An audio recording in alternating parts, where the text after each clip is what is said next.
refuse de la délivrer. Voilà, donc ça aussi c'est à savoir. Sans compter que le centre le centre d'orthogénie comme il est nommé à l'heure actuelle, se trouve face à des difficultés pour avoir droit à l'accès au bloc pour les interruptions volontaires de grossesse. Quand il a déménagé, il avait exactement toutes les matinées avec 5 à 6 IVG par jour. À l'heure actuelle, on leur a déjà supprimé le lundi matin et le mois dernier, on leur a même supprimé des mercredis matins. Donc petit à petit, nous avançons effectivement vers la mort des centres d'IVG et notamment à Grenoble, à l'hôpital. Si on ne se mobilise pas, si on ne fait rien, petit à petit, nous allons aller vers ce qu'il avait été prévu quand le CMSF a été démantelé, c'est-à-dire des difficultés d'accès à l'IVG, à l'hôpital et aussi peut-être même la disparition de l'IVG à l'hôpital. Voilà. C'est aussi une question de volonté du chef de service. Donc il faut espérer que le chef de service a cette volonté à ce que les IVG continuent à se faire à l'hôpital de Grenoble. Centre d'intervention volontaire de grossesse, mais il y a énormément d'endroits où il n'y a plus du tout d'endroits pour avorter. Les femmes sont obligées de se déplacer. Et quand on sait ce qui se passe chez nous, où on accueillait des femmes de toute l'Isère, de la Savoie, de la Haute-Savoie et de l'Italie, les délais commencent à devenir un peu plus longs et je pense qu'à long terme, il y aura de plus en plus de difficultés pour recevoir ces femmes qui ne sont pas iséroises. Donc c'est un gros problème. Et dans quelques temps, même les iséroises auront du mal parce que jusqu'à présent, c'était une semaine pour obtenir un rendez-vous pour avoir une IVG. Maintenant, ça va entre 10 et 15 jours et ça ne fait que commencer.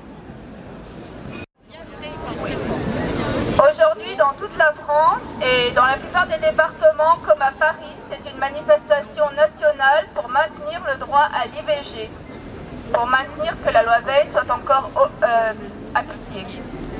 Donc, et nous soutenons aussi les femmes espagnoles qui en ce jour aussi manifestent contre l'interdiction d'avorter qui vient d'être faite. Voilà. Dans toute l'Europe, les femmes manifestent aujourd'hui. C'est un jour européen pour l'IVG.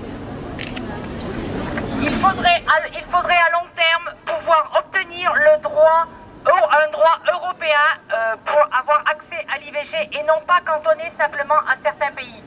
Il faudrait effectivement qu'au Parlement européen, là-bas, ils descendent de leur chaise et ils mettent en avant le fait que ce droit devienne un droit européen.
dans toutes les manifestations. Encore une fois, mille merci pour cette chaleureuse ambiance qu'ils nous offrent à chaque fois.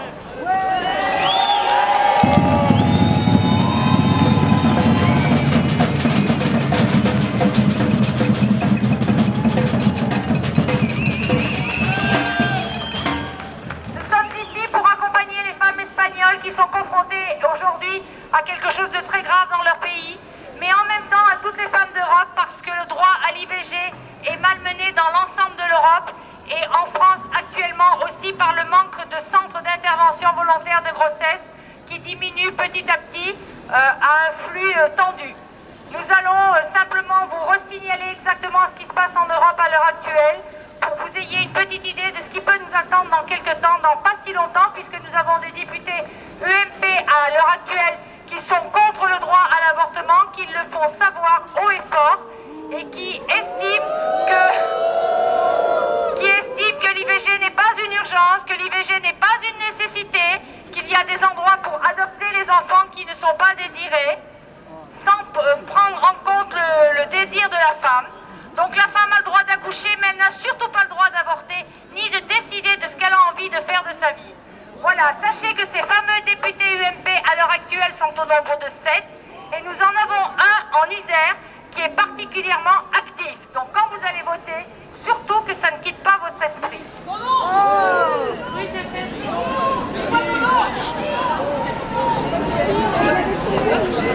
Je suis désolée, j'ai un trou de mémoire. J'ai tendance à oublier facilement ce qui ne m'intéresse pas, ce qui n'a aucun intérêt. Désolée. Alors en Autriche, à l'heure actuelle, vous avez une très grande disparité d'accès à l'IVG. Les cabinets médicaux privés ont des coûts très élevés, beaucoup plus élevés que le service public. À la frontière du sud-ouest de l'Autriche et à la frontière suisse, il n'y a pas de centre d'IVG. Je vous raconte tout ça pour vous dire à quel point l'Europe est malade dans le droit à l'IVG et le droit aux femmes. Il faut en prendre conscience.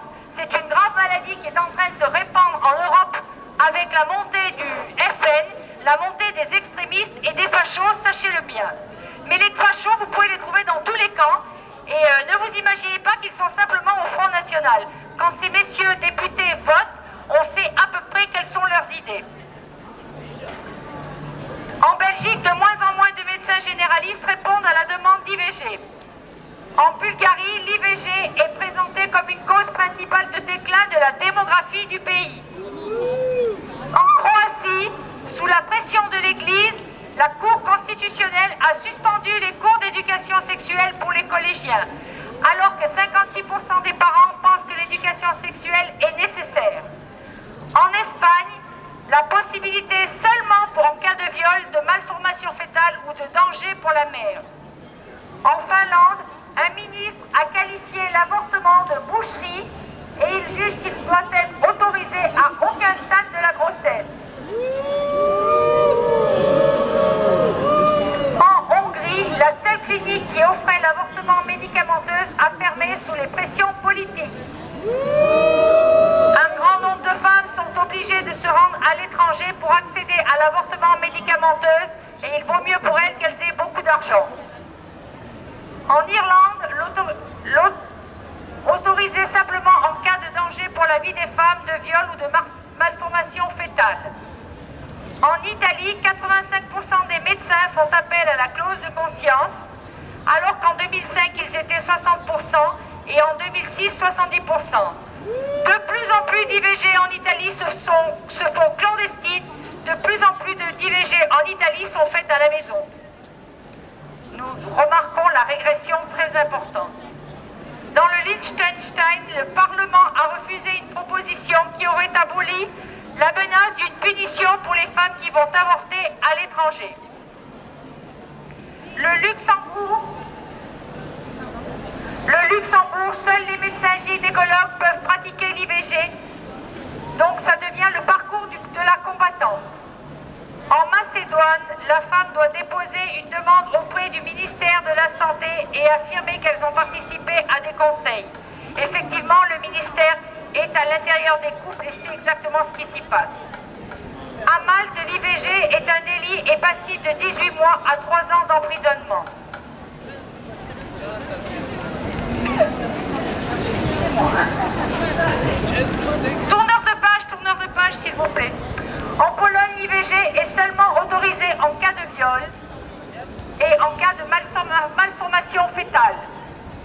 Portugal, la pratique de l'IVG dans un hôpital public demeure le parcours de la combattante. En Serbie, le Conseil de l'Église orthodoxe serbe a annoncé son soutien à l'initiative des médecins religieux d'interdire les avortements, sauf dans le cas où il est effectué pour des raisons médicales. En Lituanie, le gouvernement s'est opposé à une proposition de loi déposée par la minorité polonaise demandant l'interdiction de l'avortement. En Andorre, l'IVG est totalement illégale. En Suisse, la Suisse, à l'heure actuelle, est en train de se prononcer pour le déremboursement à l'IVG. Mesdames, Messieurs, merci pour votre présence, merci de nous avoir accompagnés. Il est vrai que nous nous battons pour nos enfants, nos filles, nos petites-filles et les générations à venir.